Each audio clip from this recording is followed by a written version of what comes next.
family has been 5 generations involved in the history of our church. And so I'm very pleased and proud. It's a difficult thing to get 5 generations of your family involved. And in our house, my grandmother and my mother came to dig with me at Nauvoo. My brother, of course, my uncle, my other brother, all of my kids, most of my grandkids. And so I know that it takes a bit to get to 5 generations involved in the history because, many of them choose other directions. But David and I are the 7th generation of teachers in our family, since Mary Lyon established the first school for women in Mount Holyoke in 1840. And fortunately, David's daughter Linda has carried that tradition on to the 8th generation, but all 5 of my kids have chosen more profitable occupations. They're all really good teachers, but they've chosen things that would pay the bills better. It's difficult to maintain a tradition in a family like that. And so I want to commend Blair Bryant for being able to be the middle part of 5 generations of his family involved in the history. Pray with me if you would, please. On these coldest days of the year, O Lord, we are reminded not to stick our tongue on the iron rod, but to cling to it carefully with gloved hand, and to be guided to the fruits of blessings from you, our awesome God. We thank you for the good fruits, the blessings the scriptures help us understand, especially the story of the Jaredites, whose history and mystery is so grand. The Book of Mormon has come to us, giving our lives a lift, and we appreciate that it was translated by your special gift. And while we recognize it has value, truth springing forth from the earth, we need for you to help us in our quest to live lives of greater worth. We also see the challenge that details do not appear to align. Our science and our faith struggle in the effort to refine. So we ask, we seek, we knock as instructed to implore that you guide us in our quest for the promised land's golden door. For we want to expand our horizons, to see more as you do see, to rise above our pandemics, to be the people you want us to be, to understand each other, even though we do not have to agree, but to appreciate that in each of us, you create unique humanity. Bless us this evening, O Lord, especially our speaker, Brother Blair Bryant, one of 4 generations or 5 continuing contributing since your gospel did implant, and help us think together as we ponder the gospel rod, appreciative that we are your creation and you are awesome God. Amen. Brother Bryant, it's all yours. If I can get mine to unshare, then you should be able to. Okay. Now, I'm not going to share my screen for a few minutes here because I want to give a bit of background for my testimony that I'm going to give. As Paul says, I'm the 3rd generation of 5 that are in the church.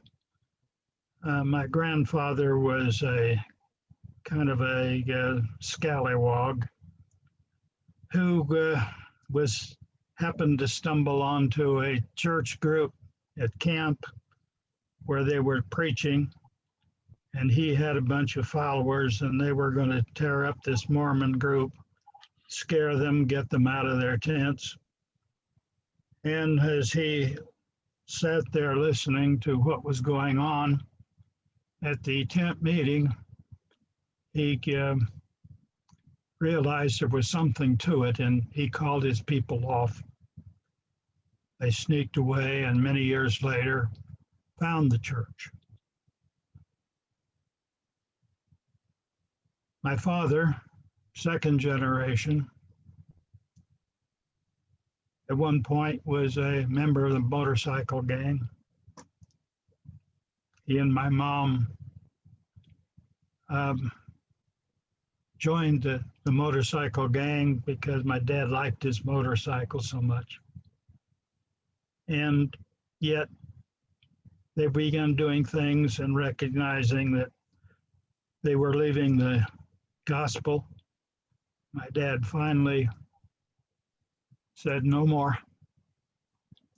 And he and my mom changed direction and went back to church. This was in Omaha, Nebraska, where I was born. And we moved from Omaha, Nebraska to Athens, Ohio when I was 9 years old. I will be telling you a little bit about something that happened in Athens, Ohio, but let me get to where my testimony begins now as an adult. I have a science background, a degree in chemistry.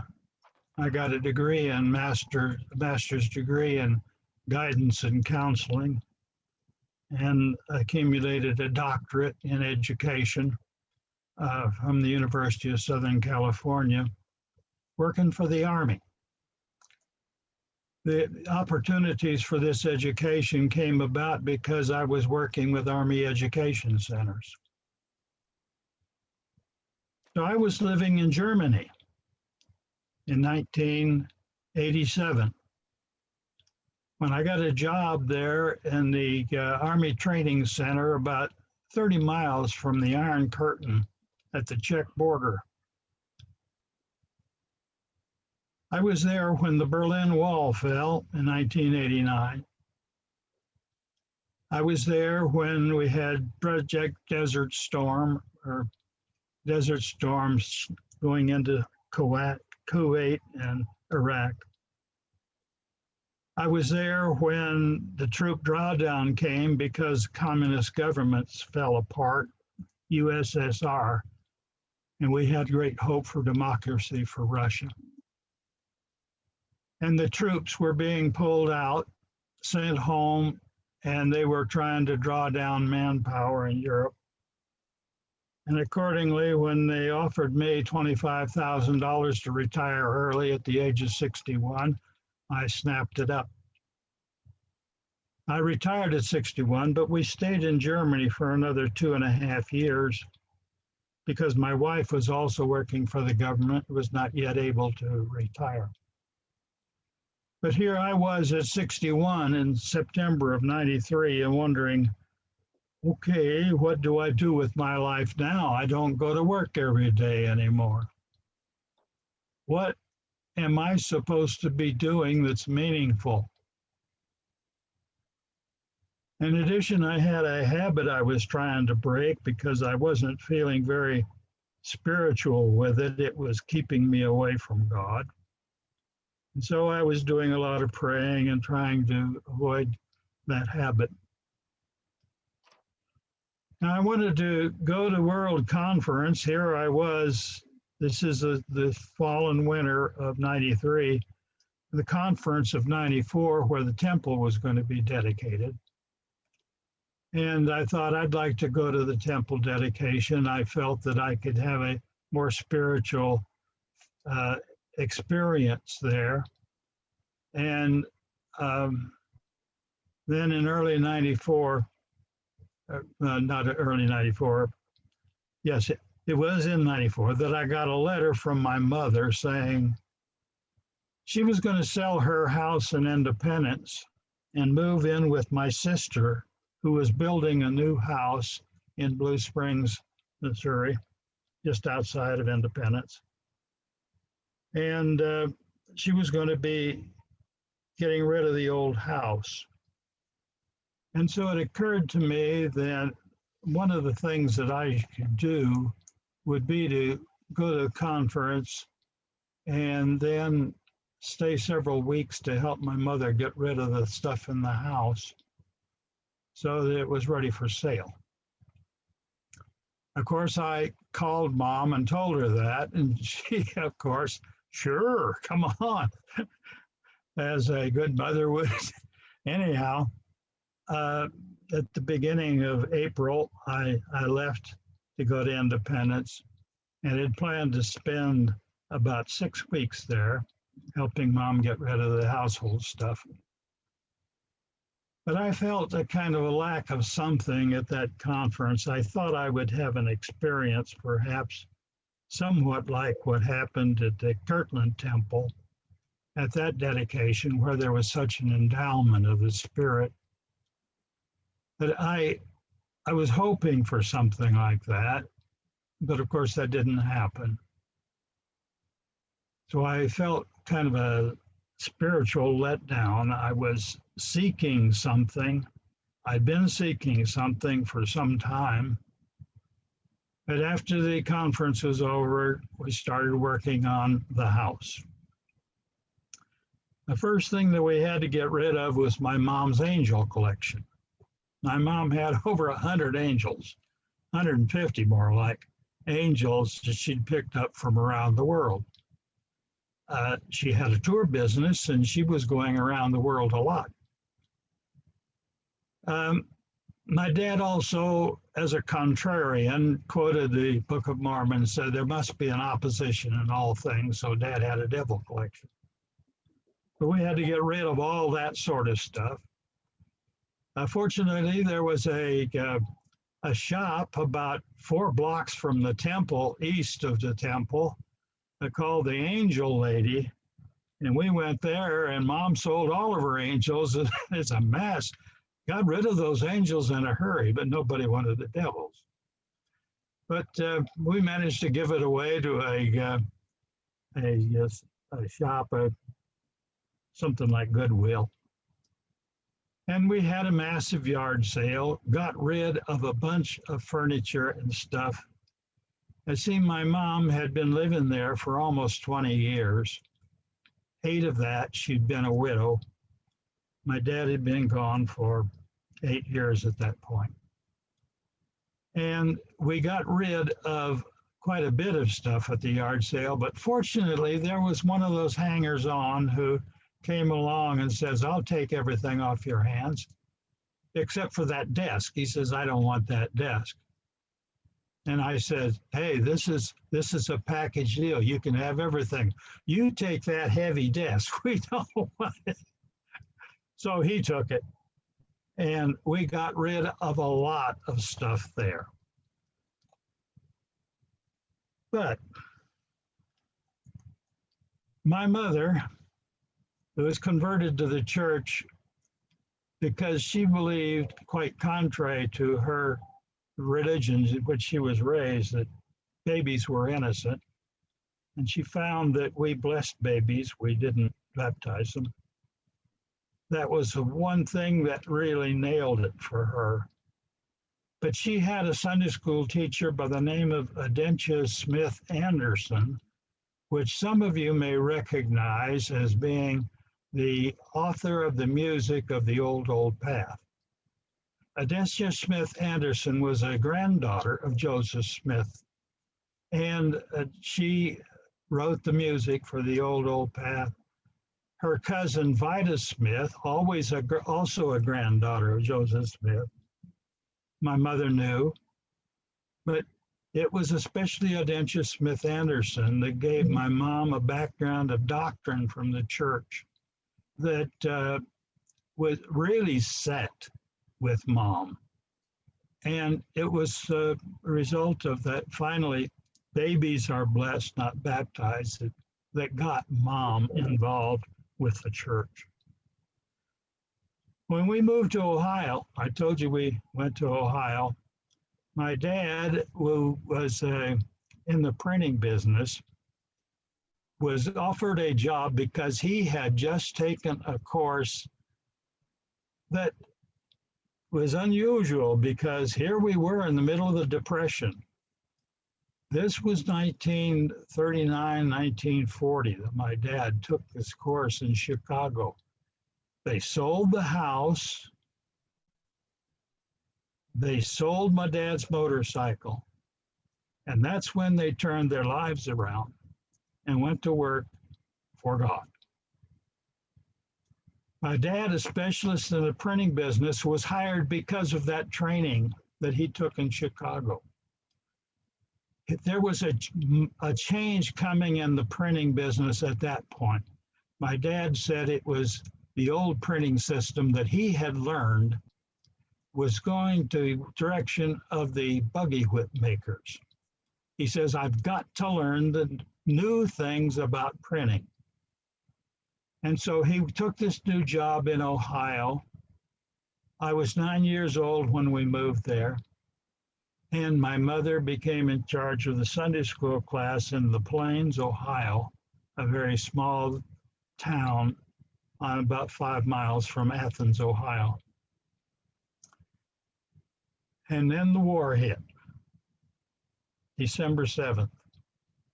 We moved out to the Plains because there was a rationing of gasoline. Although we had a car, you couldn't go very far on 2 gallons a week. So we moved out there, and Dad took public transportation into Athens. Every day rode the bus to and from work.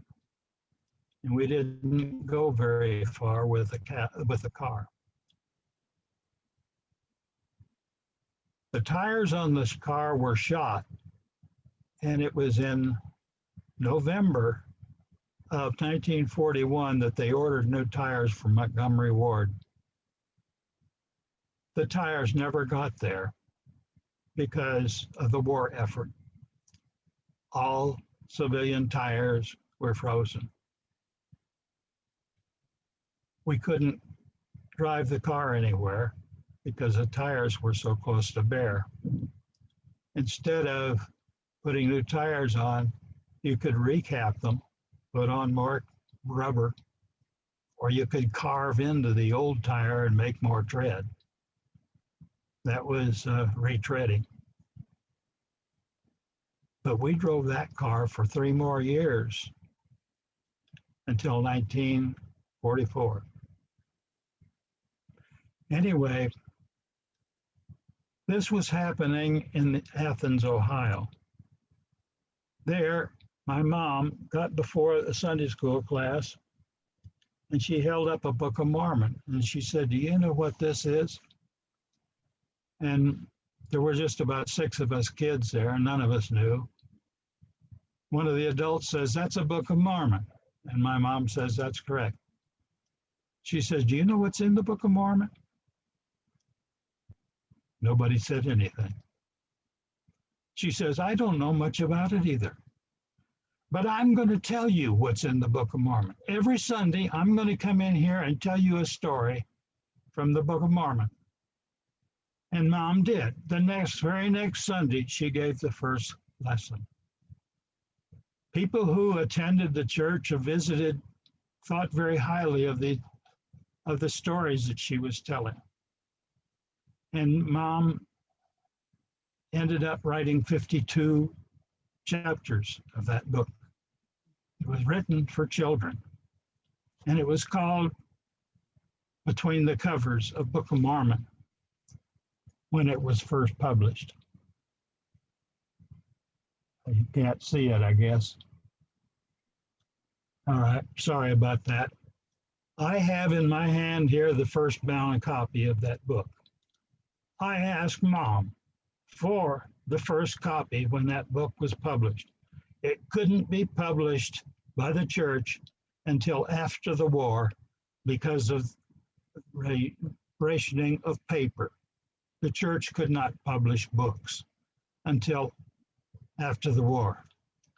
This book was published in 1945, just after the book was published.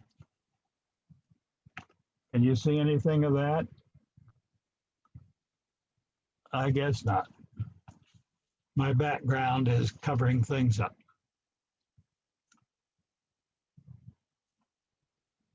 I cherish this book. I remember one day my teacher at school was telling us how the Indians came across the Bering Strait. And I stood up and I said, I have a story that's different from that. And so she says, what's your story? And I told him the story about Nephi and Lehi. I must have spent 20 minutes talking to that class. The teacher must have either been very weary or she was very interested. maybe both. But she let me go on and on and on because I was telling the stories I was getting every Sunday from my mother.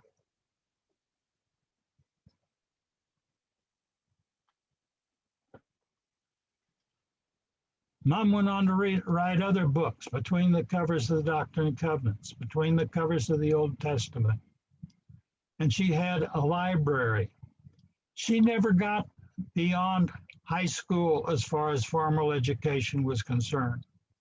But at one point, she was one of the most prolific writers in the church, writing for the Herald, writing for the Stepping Stones, writing primarily for children. My dad, as I said, was in the printing business. My dad had been working there in Athens, Ohio for a year and a half, about, so it's close to 2 years, when his boss called him in. And his boss said, I just got a copy of your contract that you made with us.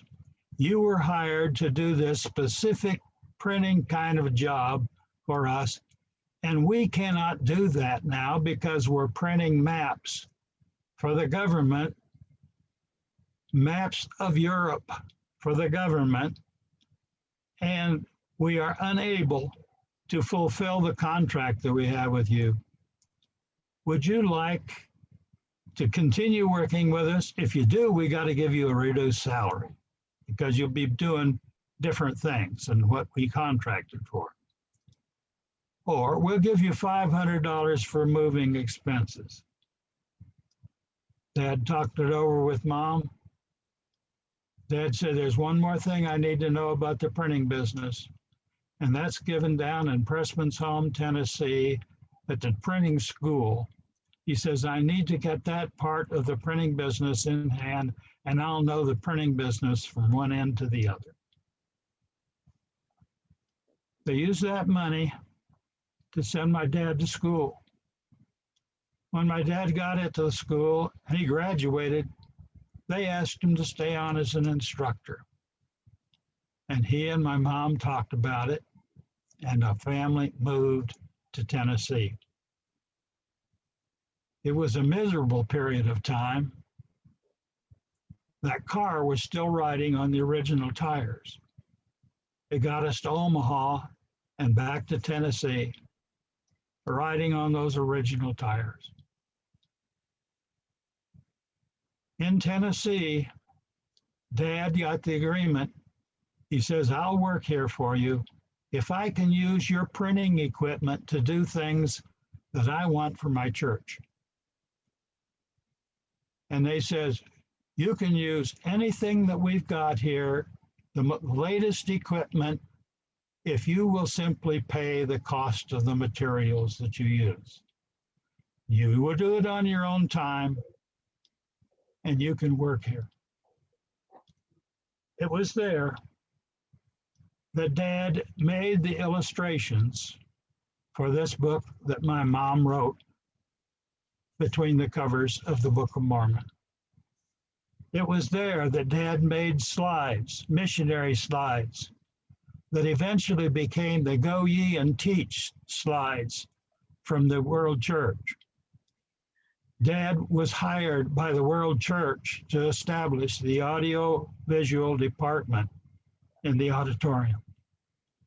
My folks were responsible for teaching me, and I am indebted to them. Now, let me get a little bit further. Blair, let me interrupt. Your mother was Verda Bryant. What was your father's name? My dad is Steely A. Bryant. Steely. When it came time to clean up my dad's workroom, I got 3 barrels. My dad had been gone for 8 years. I had cleaned up that workroom. Trash would go in the first barrel. A few things would go in the other barrel that I just couldn't throw away. And then in the middle, I put things I can go back and sort out later on and decide which way to go. But there were some things that as working with my dad's stuff that I couldn't let go. It caught me. It grabbed me, and those things I would take back up to my room at night, the bedroom, and I would sometimes sit there and look at them and study them. One of the things was the characters transcript, and I'll show you in a few minutes about what it looked like. That was one of the things. The must keep things had to be few because my mother was going to go into a kitchenette, a small living room, and a bedroom. That was to be her apartment, my sister's new home. So Mom didn't have room for much. But I was working perhaps 3 weeks and just in my dad's workroom, pitching stuff, sorting, and collecting things that were somehow very meaningful to me. I had finished Dad's workroom on Friday, and this was the 13th of May. And I took 3 things that I had been collecting into my mother. And I said, she was cooking dinner that night. We just finished cleaning, finished up with my dad's workroom. I said, Mom, these 3 things are trying to tell me something, and I haven't any idea what.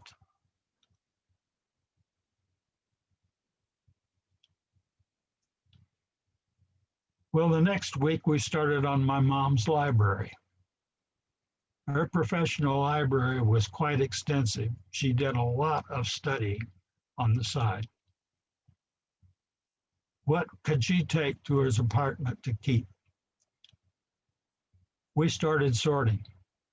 The next day was Tuesday, and she gave me a copy of the Book of Mormon as we were sorting through stuff. I'm not showing the Book of Mormon very well here, but this was an old missionary Book of Mormon, and it had pages underlined in it. And she said, this is my short Book of Mormon. I says, what do you mean, the short Book of Mormon? She says, I made this and turned it into the First Presidency in 1963, suggesting that they publish this. She says, I turned it into the First Presidency 3 times over the next 20 years. And they always had a reason. There was something else coming. 1966, she said, they had the new Book of Mormon come out, the authorized version of the Book of Mormon. That's what they were going to be concentrating on. So each time Mom presented this, they turned her down and said, this is important. We think that it's important, but we can't do it now. Mom gave me that Book of Mormon, and it grabbed me. So I took it that evening into the living room. Mom went to bed about 9 o'clock, and that's when my experience started that I want to tell you about.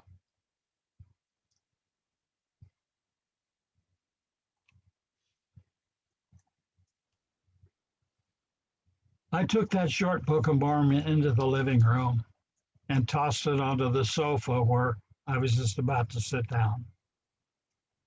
And as I sat, the book bounced a bit on the sofa, and the front cover flipped open, and there facing me was the title page of the Book of Mormon. And I was suddenly struck with an overwhelming conviction that this was somehow related to the characters transcript that I had found with my dad's artwork. I'll show you that in a little bit.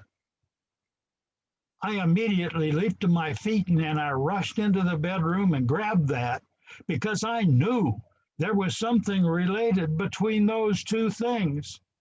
I was totally electrified. I was certain that there was a connection there. And I got my dad's art room and got my artwork and went back to the room. And that's when I want to start with my presentation, because I'm going to describe to you what happened.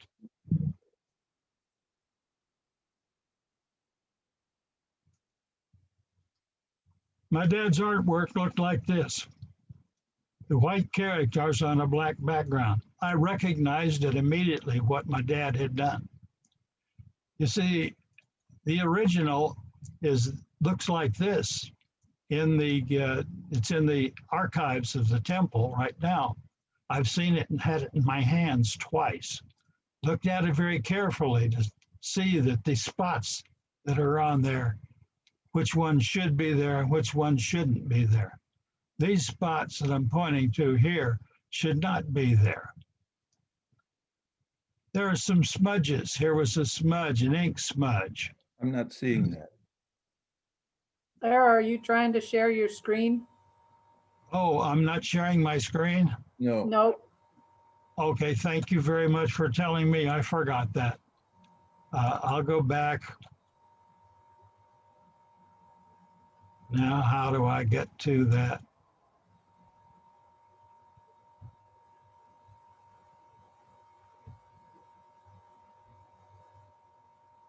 On mine, the share, All right. the share Bob, screen what is did in I the do? middle at the bottom. It's a green button. It would help if I used the right keyboard from the right computer. I got two computers, one. Yep. We do understand that problem. Trying to share your screen. What's that? Did you share your screen? I need to get into the, what do I need to do? My daughter's here helping me. Share your screen. Yeah, I need to share the screen, but I got to do it from Zoom.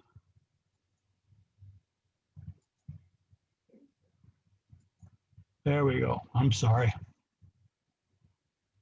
Which one? You have to pick which one you're going to share. Which screen I'm going to share? That one. All right. Thanks for the daughter. Okay, there you go. All right.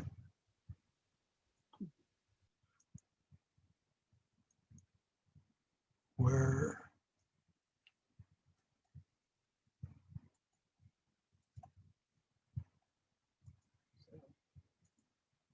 No, my PowerPoint's not working. Do F5, Do what? F5 on your keyboard.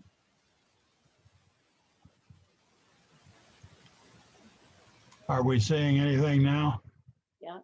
Yes. Got it All up. right. All right. Thank you, Andy.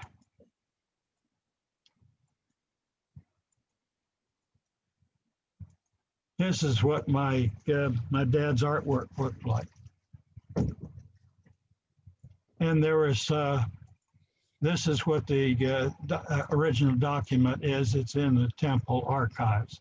And I was trying to point out to you the areas that do not belong on there. There are smudges, ink smudges. Here's an ink smudge here.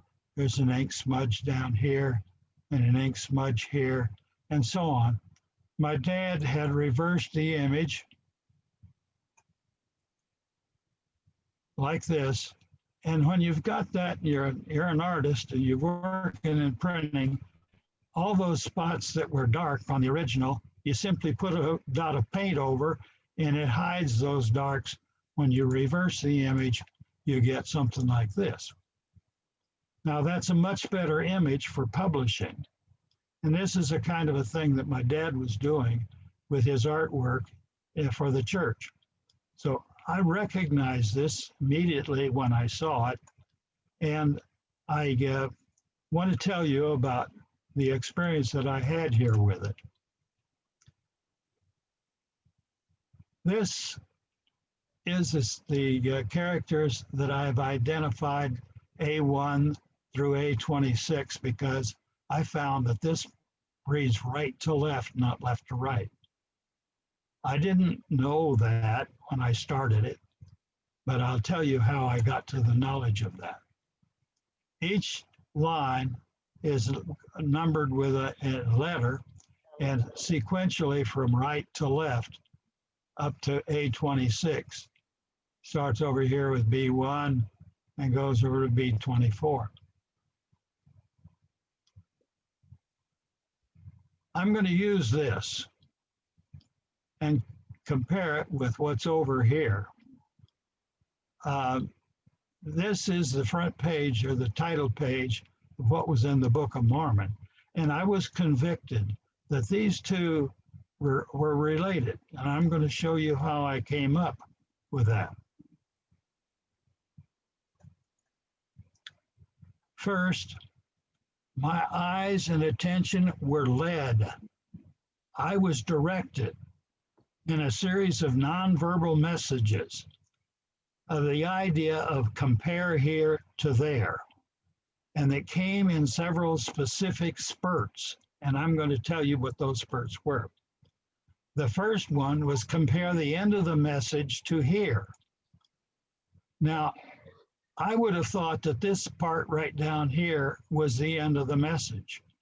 But that isn't where my eyes were led. My eyes were led over here. And somehow those four characters were highlighted in my mind. And I was told to compare to this area here. And those characters sequenced down here is precisely the same up here with another character in the middle. And of course, my mind thought, hey, if only I can find something over here and something above it that is similar to it, but with another word in there, I'll know what that F19 is. So I came down here and I looked and, let's see, if there are errors, they're errors of men, not of God. And there was nothing up in here that fit that. And I couldn't believe it because there had to be fit there. I had been told that this was connected.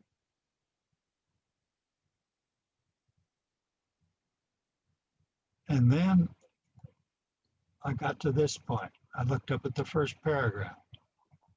By the gift of God and by the gift and power of God. And that has got to be power.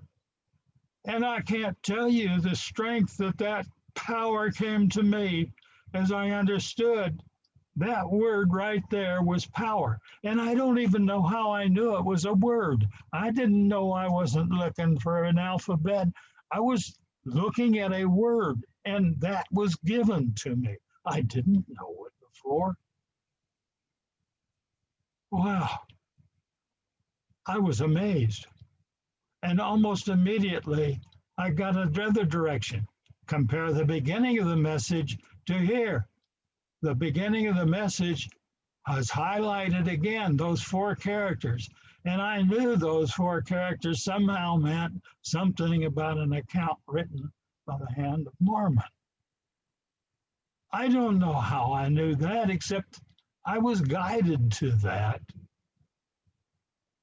And very soon after that, the next direction came. Compare the second line to here. And here's the second line, from the plates of Nephi to here. And I was given from the plates of Nephi, 5 complete words.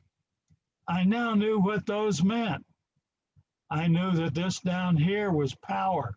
I knew that was from the plates of Nephi. And from that, I realized that those two characters that look very similar were really one character, meaning Nephi.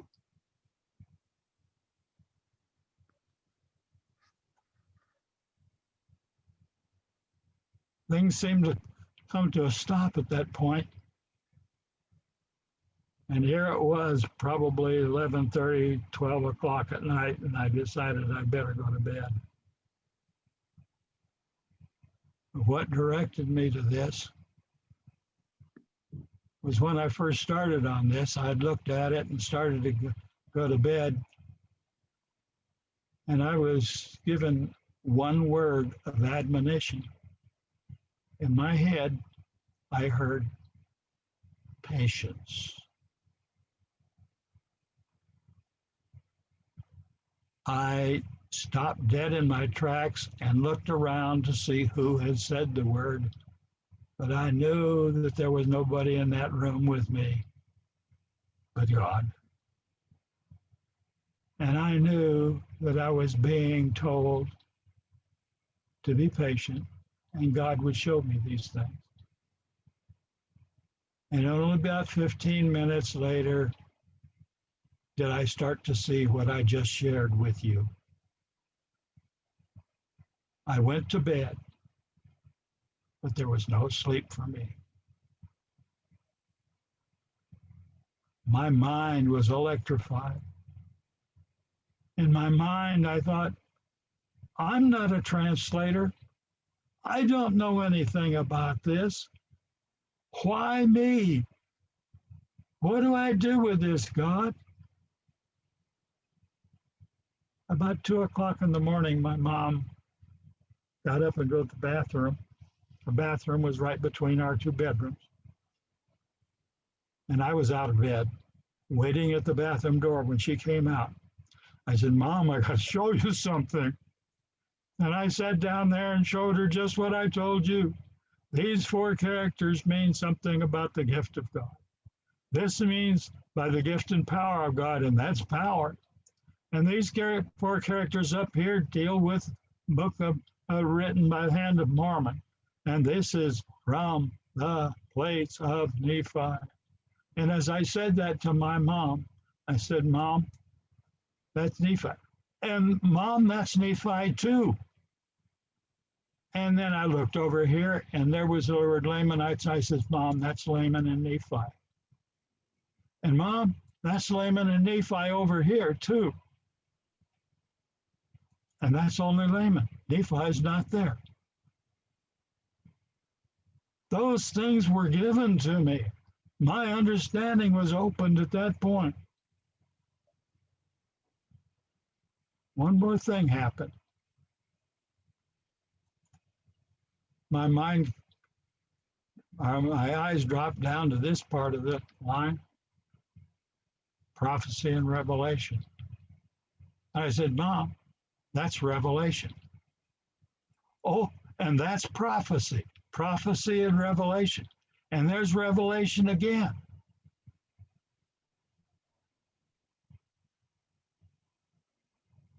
Now that was the end of the revelation to me that night. But I want to tell you that I changed. My life was changed at that point.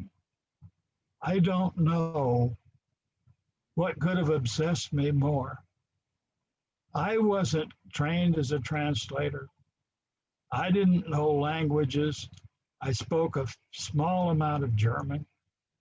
I'd been into Korea. I knew something of the Korean alphabet. But I'm not a linguist. But I was hooked. I want to show you some things that happened to me in the days and months afterwards. These are the incidents of the word Nephi. All of them. That's all the Nephis that there are there. But I want to show you this character right here, 826. Doesn't that look a lot like Nephi? Here's another one, another one, another one. I don't know how, but very early on, I recognized that this is the record Nephi, or the Nephite record.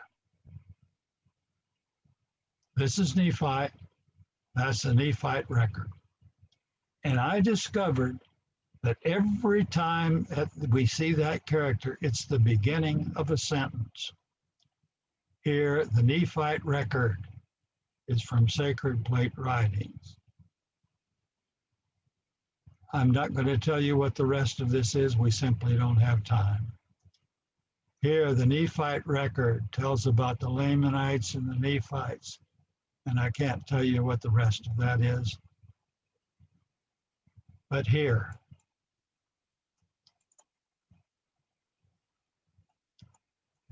sorry, I'll be coming back to that in a few short minutes because I want to tell you what the translation is. This Nephite record from here down to the word Revelation.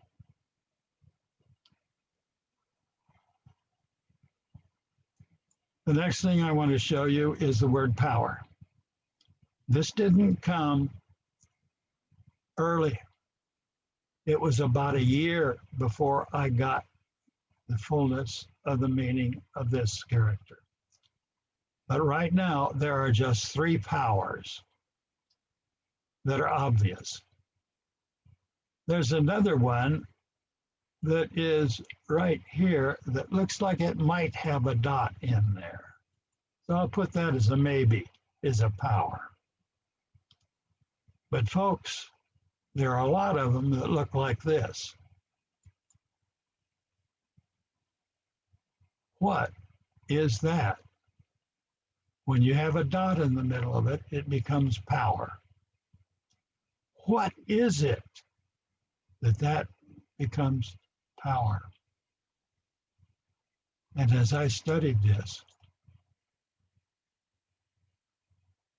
I realized over here, what is this character? The Nephite record. Right there, the Nephite record. And let me continue on with this. Whoops.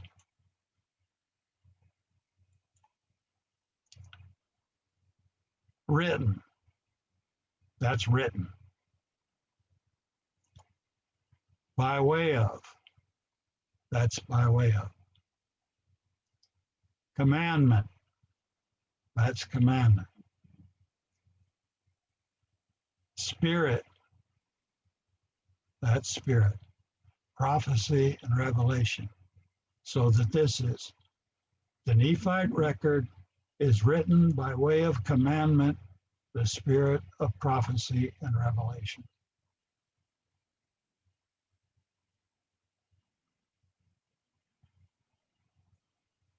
So we still don't know what the dot is that makes that power. About a year later, I began studying the Egyptian. I got different books. I gathered them over months.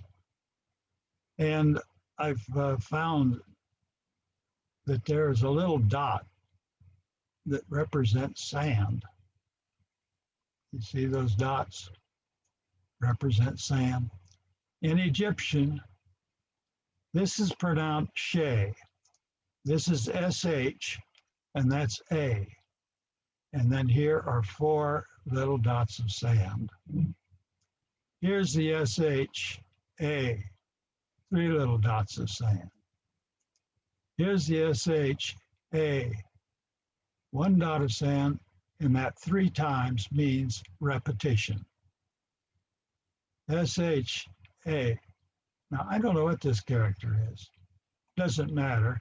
A lot of characters were put in Egyptian that were never pronounced. They were simply there to tell a person the kind of thing that this pronounced She was talking about.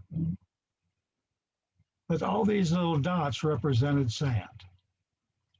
On the same page of this particular book, which is Budge, is Shate. And this little character right here is the T. Stands for a little, represents a little loaf of bread, a little loaf.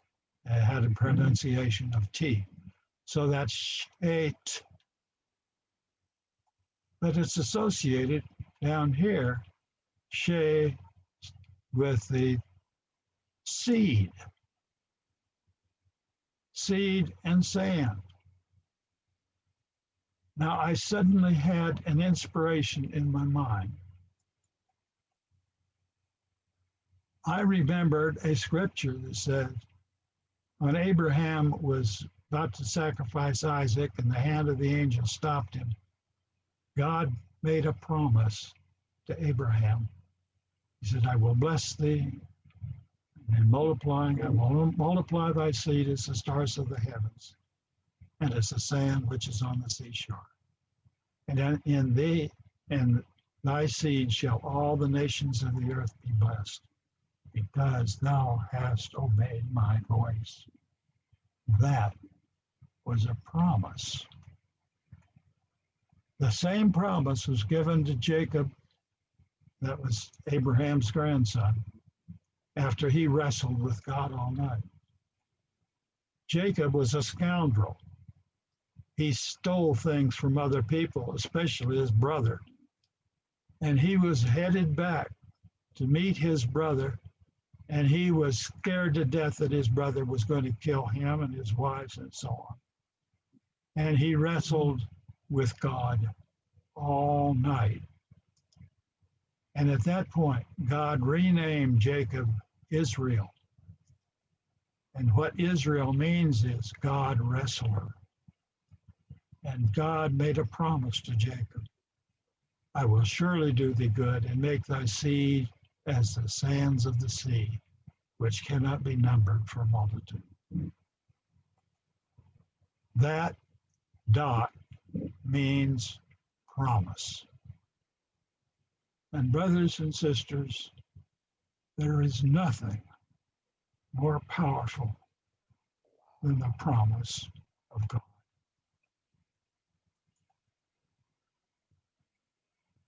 One last bit. This character right here represented land to the Egyptians. The Nephites used this to represent land or people. And the seed or sand with people means people of promise. And when you've got people with 4 promises, you have a covenant people. And you remember this? This is the by gift of God. There are 4 vertical slashes here that represent not just a single gift, but a marvelous gift. The straight line is to people, the people. And the 4 dots are the promise of God. This is a gift, a bountiful gift to God's covenant people. And there was one place in there that you may have noticed this character didn't have the dots. And when that character is there, it means the gift of God to people. And that means to all people that the Jews would call Gentiles. I was there, and what I've told you is true to the best of my memory and human understanding. And my translation might not be quite complete, but even though it's still unfinished, it's a wonderful revelation of the gift of our God. The power of Jesus Christ is revealed through the mind of an imperfect, but very mortal man. I praise his holy name. I am a believer. Amen. Wow.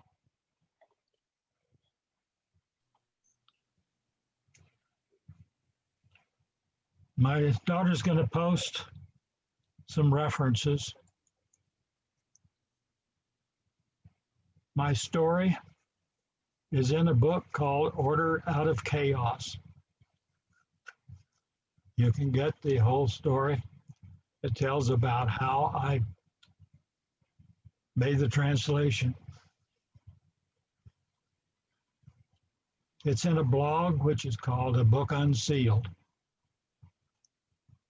Now, I hope that in a couple of months, I have expanded that blog to include science. Because I have a science background and I've been studying particle physics for 21 years. And I think I have some things to add to the field of science. So I'm going to be adding that. It will also be in the form of a book, free for anybody to look at. That will be in this blog. Any questions? Thank you, Brother Bryant, for sharing your science and your faith. I have a question for you, I Brother Bryant. would certainly like to offer people a chance for some questions and comments. All right, I'm going to stop sharing screen.